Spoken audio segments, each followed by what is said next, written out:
Hello everyone, this is Chuck Carnevale, co-founder of FastGraphs, the Fundamentals Analyzer software tool. Today's Analyze Out Loud video is going to take a look at Whirlpool Corporation, which is an iconic brand of appliance manufacturing that has been in business since 1898. And as I indicated in the written portion associated with this video, this is really an iconic company that's been in business for 100 plus years. And they make really good appliances in my opinion, but it's never been a great stock. So let's start by looking at the business a little bit. I've got operating earnings up here and what the company refers to as ongoing earnings on their financial statements. And as you can see, the company has been profitable all these years. This orange line is simply a PE ratio of 15, plotting the company's earnings. Now, if I go back in time a little bit and look at the time period coming up prior to the Great Recession, earnings growth was very flat, about 2%. The company did pay a dividend. It was frozen for many years, and then they started increasing it in 2004.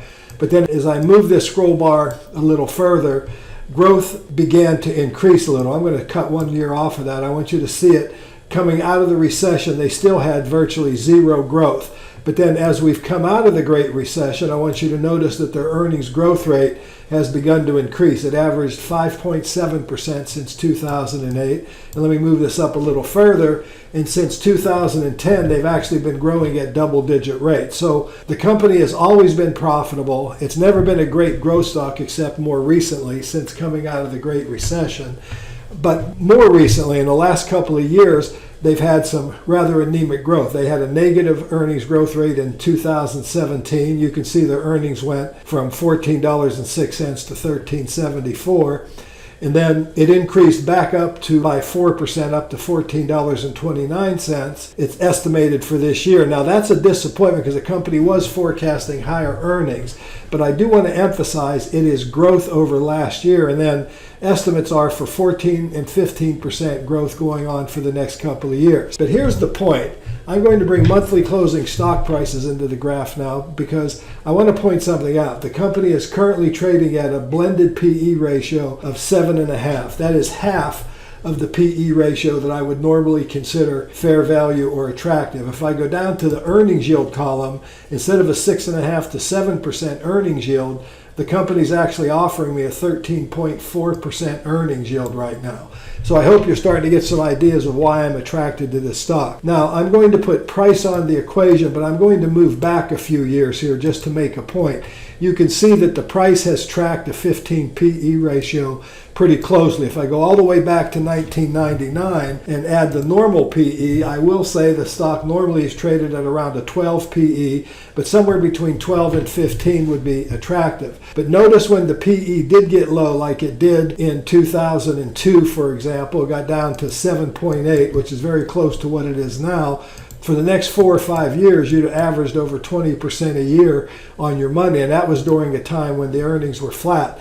It got down to PE of 7 in 2011, and had you bought it then and held it through 2017, you'd have averaged 25% a year.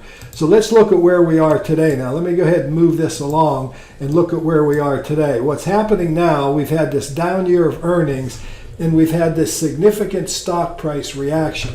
Very similar to what we saw back in the two periods I just showed you, and even similar to what we saw back here in 2002. So the first point I want to make is it's not unusual for this company to fall to a rather low PE ratio, but simultaneously it's not unusual for the stock to generate very strong performance once it hits one of these low PE ratios, like we did back here. It gets you several years of very strong, rates of return, over 20% a year. And that was, of course, came into the recession. Bought it during the Great Recession where the PE did get down as low as 4, which means it could still get lower, but that was during 2 years of really bad earnings. Even at today's level, at today's very undervalued level, you still would have made 20% a year. Had you bought it here and held to its normal PE of around 12-ish, I'll try to hit it as close as I can here. I'll do 13. You'd average 28% a year. So the point is, this is a company that's an iconic company. It's been in business for over 100 years. It's really beginning its mojo back. It apparently disappointed the market, and the valuation has gotten extremely low. Now, I want to bring a couple of other points out here about this company.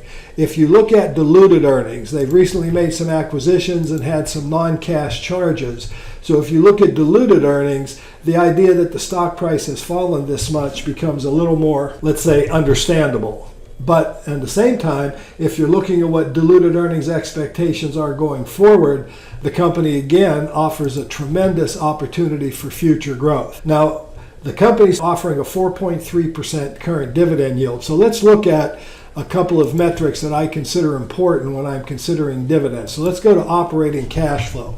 Now, what I'm really looking for here is not so much the multiple of cash flow as a valuation reference, although that's typically been about 8 and it's currently trading at 5 times operating cash flow.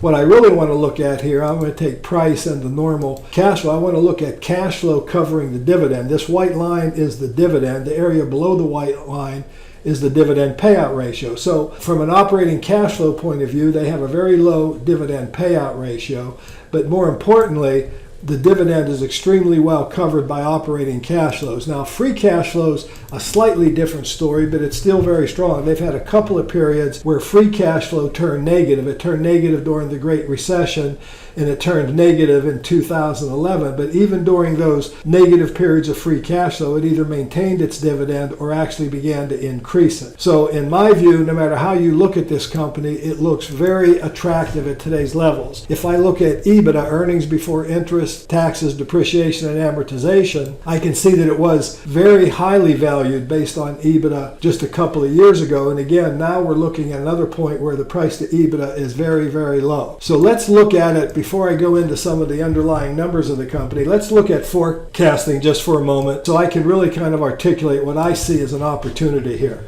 If this company gets back to its normal PE, first of all, there are 12 analysts, as I said, forecasting 4% growth for this fiscal year. The company's own numbers are $14.20 to $14.80. So this is kind of on the low side of company guidance. And then there are 12 analysts looking for double-digit growth next year, and the company is kind of indicating that they think that that future turnaround is there. And then there's 5 analysts forecasting 14.78% for 2020. So let's go to the normal multiple, because remember, this company trades at typically at around a 12 multiple. So I'm going to pick 12.4. That's on the low side of their historical normal multiple.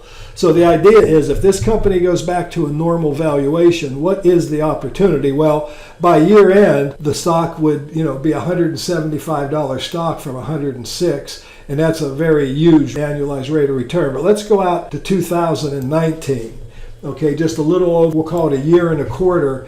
At this normal 12.4 PE, we'd have an opportunity to make 72 to 73% annualized. By 2020, it would be 45% annualized. Keep in mind, we're annualizing the return. But again, the price would indicate about a $230 price, which is way more than double what the company is currently selling at. So I consider this a great opportunity. I think the dividend is safe, as I've pointed out. The yield is very high, so we get a nice yield while we're waiting for the stock to recover. And if sentiment turns around and this stock starts going back into its normal valuations, there's really a tremendous opportunity here at these levels. Now, if I use that same logic and go only to a 12 PE and look at the 3 to 5 year growth rate, which is 8.98%, which is a different estimate here. This is a longer term trend line estimate. The annualized rate of return would be 22%. If it goes to a 15 PE, it would be 27 or 8%. But I also want to point out, the stock has traded at PEs above that in the past. We've had PEs that have gotten very high going back historically. We had PE of 17, PE of 18 in 2015, PE of 16.8 in 2007. It's not unreasonable to think this couldn't go to 15 or 16 PE ratios, which again would give us significant rates of return. Let's go into the external links here and let's look at Yahoo. We're looking at their 3 to 5 year or long-term estimate. Their next 5-year estimate, they expect that Whirlpool would grow by 9.63%.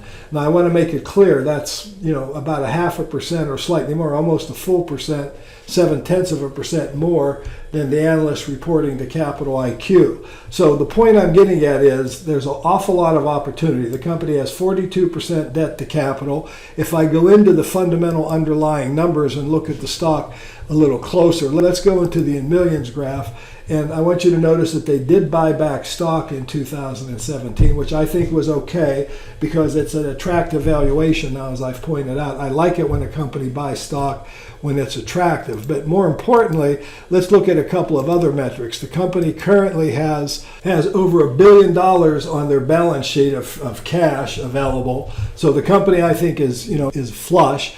If I look at their debt, their total debt and their long-term debt, I want you to notice that the majority of their debt is long-term debt, and I think they have, clearly the cash flows, the operating cash flows to support that debt.